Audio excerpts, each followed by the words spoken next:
होता है, हर एक के ऊपर अलग-अलग अनॉइंटिंग होती है, अलग-अलग परमेश्वर की एक योजना होती है, हर एक दास के ऊपर परमेश्वर की और परमेश्वर की बुलाहट होती है। उस बुलाहट को समझना पड़ता है कि हमारी ज़िंदगी में परमेश्वर की क्या कॉलिंग है, हमारी ज़िंदगी में परमेश्वर की क्या बुलाहट है।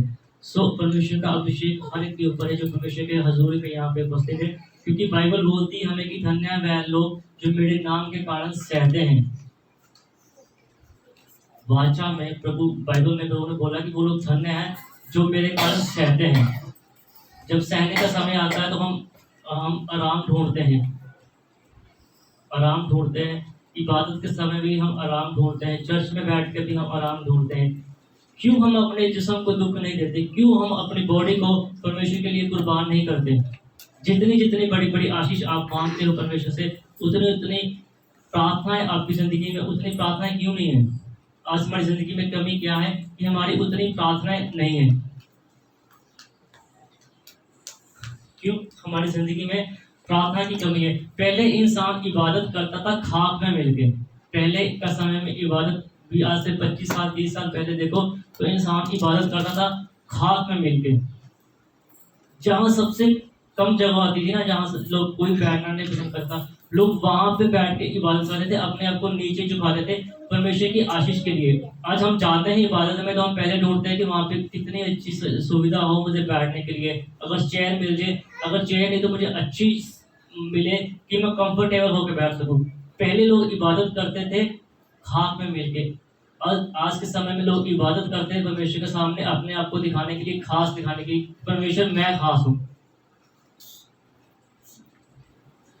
अगर हम किसी की ड्यूटी करेंगे तो 10 घंटे जैसे वो बोलेंगे हम वहां पे वैसे 10 घंटे 20 घंटे काम करेंगे।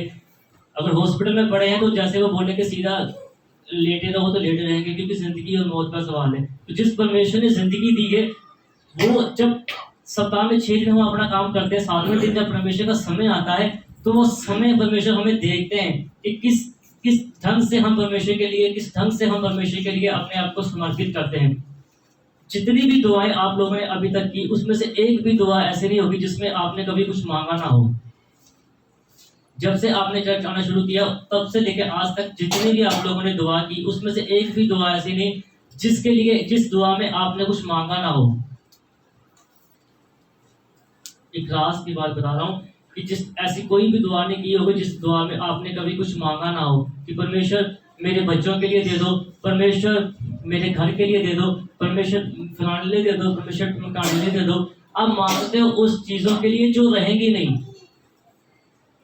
सपोपदेश में लिखा है कि सब कुछ व्यर्थ व्यर्थ ही व्यर्थ। एक तरफ से हवा आती है, दूसरी तरफ चली जाती है, सूरज उदय होता है फिर अस्त हो जाता है। आप मांगते हो उस चीजों के लिए जो चीज नहीं रहेगी। जहाँ पे जब परमेश्वर हमें वहाँ पे जब हमारी मृत्यु होगी परमेश्वर लेके जाएंगे वहां पे हमें, जब हमारा न्याय होगा, न्याय का समय आएगा, तो क्या जिन बच्चों के लिए, जिस चीजों के लिए आप मांग रहे हो वो सिफारिश करके परमेश्वर को आपको स्वर्ग में पहुंचा सकते हैं क्या? लिखा है कि परमेश्वर के घर में गुजारिश चलती है, परमेश्वर के घर में सिफारिश नहीं चलती। परमेश्वर के घर सिफारिश नहीं चलती कि किसी की सिफारिश ना से स्वर्ग में पहुंच जाए। परमेश्वर के घर में सिर्फ गुजारिश चलती है। अब देखो जिन लोगों ने परमेश्वर के नाम को बढ़ाने के लिए अपने दुख, अपने जिस्म के ऊपर दुखों को सहा, बलिदान को सहा, परमेश्वर ने बाइबल में पढ़ो परमेश्वर वहां उन लोगों को कहां से कहां तक लेके गए, परमेश्वर ने कैसे बढ़ाया। मैंने एक जगह पे प्रचार किया था कि हन्ना जी ने एक बेटा मांगा था, हन्ना जी ने एक बेटा मांगा था और परमेश्वर ने उनको क्या दिया? परमेश्वर ने उनको भविष्यवक्ता दे दिया, परमेश्वर ने उनको नबी दिया, परमेश्वर ने उनको प्रॉफिट दे दिया। इंसान अपने लिए मांगता है, उन्होंने परमेश्वर ने उनको दुनिया के लिए भविष्यवक्ता दे दिया, नबी दे दिया। आप बाइबल अगर पढ़ते हो तो आपको पता होगा कि कितने बड़े भविष्यवक्ता, कितने अनॉइंटिंग थे उनके ऊपर, कितने समय उन्होंने बैठ के प्रार्थना की और उन्होंने मांगा उस चीज के लिए कि दुनिया के द्वारा वो चीजें सब हो सके। क्योंकि इबादत जब हम करते हैं ना, तो परमेश्वर देखते हैं हमें कि हम किस ढंग से इबादत कर रहे हैं, किस ढंग से हम इबादत कर रहे हैं, किस ढंग से हम बोलते हैं। क्योंकि वचन में लिखा है कि मैं तेरे टूटे हुए हृदय को जानता हूँ, तो किस ढंग से मेरे पास आता है। उन्होंने सारे पता कैसे किस नींद में चर्च में बैठे हुए हैं, ਤੁਹਾਡੇ ਮਨ ਦੇ ਵਿੱਚ ਕੀ ਚੱਲ ਰਿਹਾ, ਤੁਸੀਂ ਕੀ सोच रहे हो कि कदों पास्टर जी प्रचार खत्म करके कदों की करना। परमेश्वर ने आपके एक एक बाल को गिने हुए, जो बाल झड़ गए ना परमेश्वर ने वो भी गिने हुए हैं। तो एक एक पल, मैं कहता हूँ कि एक एक पल जो है वो कुर्बान कर दो जिंदगी का परमेश्वर के लिए। जिन लोगों ने बाइबल को पढ़ो, जिन लोगों ने परमेश्वर के लिए अपनी जबानी को, अपने जीवन को कुर्बान किया ना, आज वो लोगों का नाम इतिहास में दर्ज है। आज वो चीजें हिस्ट्री बन गई है। सब लोग उस चीज का प्रचार करते हैं। अपनी उस चीज के पीछे भागो जो अनॉइंटिंग होती है, जो अभिषेक होता है। दुनिया की चीजें बाइबल में लिखा, बाइबल बोलती है कि जब तुम मेरे स्वर्गवास की खोज करोगे तो ये सब चीजें तुम्हारे पीछे बढ़ेंगी। देखो, हम मांगते हैं हमें मिलना, वो अलग एक अलग बात है। लेकिन अगर परमेश्वर की योजना जो हमारी जिंदगी में, हम उस कॉलिंग को समझे, तो लिखा बाइबल में कि ये सब चीजें हमारे पीछे बढ़ जाएंगी। कितने कितने कितनों कितने रखोगे तुम, कहाँ कहाँ कौन कौन सी चीज को आप संभाल कर रखोगे। लेकिन पहले परमेश्वर की अनॉइंटिंग की, परमेश्वर की अभिषेक की पीछे भागना पड़ेगा। अनॉइंटिंग, अभिषेक के पीछे भागना पड़ेगा। परमेश्वर की योजना क्या है आपकी जिंदगी में, उसके पीछे भागना पड़ेगा। आज हम दुआ करवाते हैं, पास्टर जी इस काम के लिए दुआ कर दो, पास्टर जी इस काम के लिए दुआ कर दो। कभी कोई आगे नहीं बोलता कि पास्टर जी आप प्रार्थना करो, परमेश्वर से पूछो कि परमेश्वर की योजना क्या है मेरी जिंदगी में, परमेश्वर की क्या बुलाहट है मेरी जिंदगी में। अगर थोड़ा टाइम हम चर्च में आते हैं, थोड़ा प्रचार करना, चार वचन को हम जानते हैं, गीत बोलते हैं, तो बोलते हैं कि किसी न किसी तरीके ना अस्सी भी चर्च खोल लिए। अब देखो, प्रॉफिट एलिया और अलीशा जी कितने समय उन्होंने सेवा की। उन्होंने खुद उस चीज को नहीं बोला। जब अलग होने का समय आया तो प्रॉफिट एलिया जी ने बोला कि क्या चाहते हो, मैं आपके लिए क्या करूं। जब बाप देते हैं ना, वो कम नहीं देते। जब हम अपनी इच्छा से बाप से मांगते हैं तो फिर उतना ही मिलता है जितना हम मांगते हैं। लेकिन जब बाप अपनी मर्जी से देते हैं ना, जिस्म के बाप और रूहानी बाप भी, तो इतना देते हैं कि वो चीज बेहतरीन होती है। हालेलुया। जब उन्होंने दिया तो उन्होंने बोला कि तू आप क्या चाहते हो। उन्होंने कहा कि जो अभिषेक, जो अनॉइंटिंग आपके ऊपर है, उसका दुगना भाग मुझे चाहिए। तो बाइबल में लिखा है कि जितनी उन्होंने उससे पहले, जितने उन्होंने अपने गुरु की सेवा की, उसका प्रतिफल उनको मिल गया। जितने चमत्कार उन्होंने 16 चमत्कार किया, बाइबल में लिखा कि प्रॉफिट अलीशा जी ने 32 चमत्कार किए। कैसे हो गया? कोई धर्म ऐसा चीज नहीं है जो बताए कि हम गुरु से भी आगे जा सकते हैं बाइबल के सिवा। उनकी मेहनत देखो। आज हम इतने सालों से इतने पीछे क्यों हैं? क्योंकि हम मेहनत नहीं करते।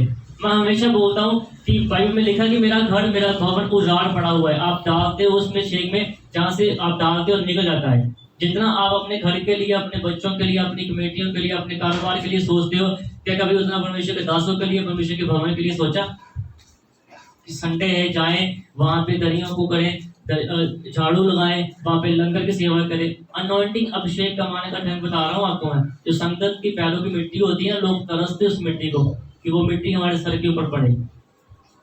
फिर परमेश्वर की रजा आपके ऊपर जाहिर होती है, परमेश्वर की एक इच्छा आपके ऊपर जाहिर होती है। परमेश्वर देखते हैं कि कितना अपने आप को नम्र करते हैं, कितना अपने आप को झुकाते हैं। अब बाइबल में पढ़ो तो वहां पे लिखा है, जैसे मैंने थोड़े समय पहले प्रचार किया था कि लाजर जी ने कैसे वो थोड़ा थोड़ा छन बार टुकड़ा टुकड़ा गिरता था, उस टुकड़े टुकड़े को खा के उन्होंने अपना पेट को भरा। जो राजा था, जब उसकी मृत्यु हुई तो लिखा कि वो अलग जगह पे था और जो राजा जी थे वो अलग जगह पे थे। तो वहां पे वो कहता था कि एक चीजी का एक थोड़ा सा सिरा डुबो के मेरी जीभ पे रख दे ताकि मुझे संतुष्टि हो जाए।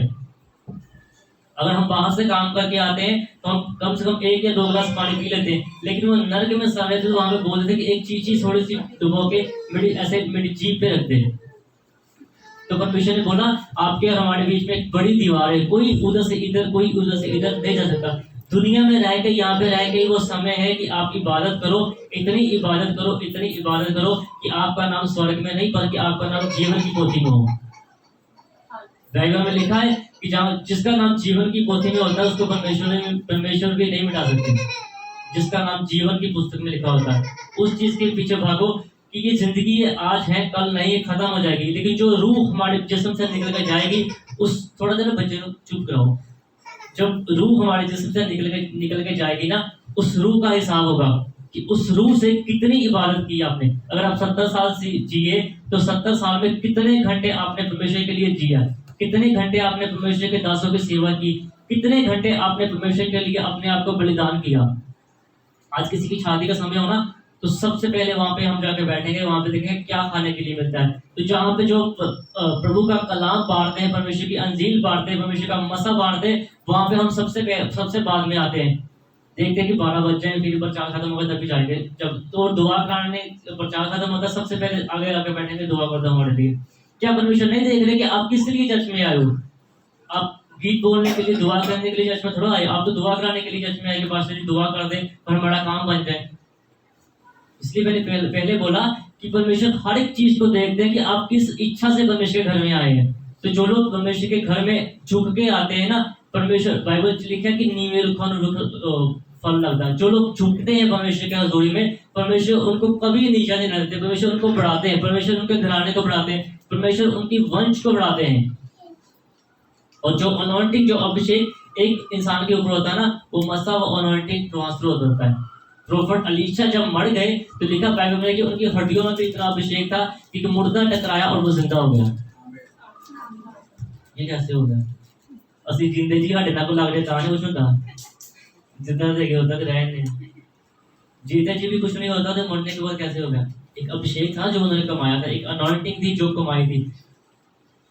अगर आप सोचो ना, अगर आपकी सोच हो तो ना कभी गुरु मरता है और ना कभी अनॉइंटिंग मरती है, वो चीजें ट्रांसफर होती है। अभिषेक कभी नहीं मरता, अभिषेक ढूंढता है। एक जिस्म को छोड़ना है तो दूसरा जिस्म, कौन सा जिस्म है जिसको मैं पकड़ूं और अपने काम को, प्रभु के काम को मैं जारी रखूं। परमेश्वर की आत्मा उस चीज में लगी रहती है कि किसको पकड़ूं और अपने काम को करूं। जो क्योंकि अगर देखो, अगर दुष्ट आत्मा भी है ना, तो उसको भी एक जिस्म चाहिए, दुष्ट आत्मा को भी एक जिस्म चाहिए अपनी इच्छाओं को, अपनी अभिलाषा को, अपनी हवस को पूरा करने के लिए। वैसे ही प्रभु जी की आत्मा को भी एक जिस्म चाहिए, जो जिस्म पाक हो, वो जिस्म पवित्र हो। बाइबल में लिखा है कि तुम्हारा जिस्म मेरा मंदिर है, मेरी दिल को खराब ना करो। तो जिस प्रभु को भी एक जिस्म चाहिए जिसमें आगे परमेश्वर अपने काम को करे, सुसमाचार को सुनाए, लोगों को हील करे और बड़े बड़े चमत्कार हो। सो उस चीज के पीछे भागो जो हमेशा आपके साथ रहेगी। जब आप मर भी जाओगे तब आपके साथ चलेगी, तब भी वो अभिषेक आपके साथ चलेगा। उस चीज के पीछे भागो, जिस्म की चीजों के पीछे, जिस्म की ख्वाहिशों के पीछे भागना छोड़ दो, ताकि एक ना एक दिन जब हम मरे तो हम परमेश्वर के राज में प्रवेश कर सके। आइए हम सब प्रार्थना करेंगे। अगला समय हम बिशप जी को देंगे और प्रार्थना करना कि जो भी वचन इनके मुंह से निकले, वो हर एक वचन हम सबकी जिंदगी में बरकत का बायस हो। बहुत कम लोग होते हैं जिनको इनकी जुबान से वचन सुनने को मिलता है। सो अब प्रार्थना करना कि परमेश्वर का अभिषेक, परमेश्वर की अनॉइंटिंग हम सबके ऊपर हो, और जब ये बोले तो एक बड़ी बेदारी के साथ, बड़ी अनॉइंटिंग के साथ बड़ा अभिषेक हमारे ऊपर आए। राजा रबास सना बला बला बला शब बला बला बला शब बला बला बला शब बला बला बला। यहोवा मेरे पिता मेरे परमेश्वर जी, आपके दास मेरे पिता मेरे परमेश्वर जी, बिशप जी मेरे पिता मेरे परमेश्वर जी, जब प्रचार करे मेरे पिता मेरे परमेश्वर जी, जो भी ये मुंह से बोले मेरे पिता मेरे परमेश्वर जी, वो वचन मेरे पिता मेरे परमेश्वर जी हर एक की जिंदगी में तरक्की का बायस हो मेरे पिता मेरे परमेश्वर जी। हमारी कमियों घटियों को मेरे पिता मेरे परमेश्वर जी पवित्र आत्मा के द्वारा इनको बताना मेरे पिता मेरे परमेश्वर जी, ताकि हमारी कमियों घटियों के ऊपर ये बोले मेरे पिता मेरे परमेश्वर जी, ताकि इनके आने से मेरे पिता मेरे परमेश्वर जी हम सेम ना रहे मेरे पिता मेरे परमेश्वर जी। हमारी जिंदगी में जो कमी है मेरे पिता मेरे परमेश्वर जी, हमारी जिंदगी में जो घटी है मेरे पिता मेरे परमेश्वर जी, इनके मुंह से वो वचन निकले मेरे पिता मेरे परमेश्वर जी, इनके वचनों से द्वारा मेरे पिता मेरे परमेश्वर जी हमारी जिंदगी में वो कमी घटी पूरी हो जाए मेरे पिता मेरे परमेश्वर जी। और इनकी आवाज के द्वारा मेरे पिता मेरे परमेश्वर जी वो मसा मेरे पिता हमारी जिंदगी में काम करे मेरे पिता मेरे परमेश्वर जी। आप छू लो और ब्लेस करो मेरे पिता, हर एक को बरकत दो, आपके पवित्र और मिठा नाम में आमीन। हम तालियों से स्वागत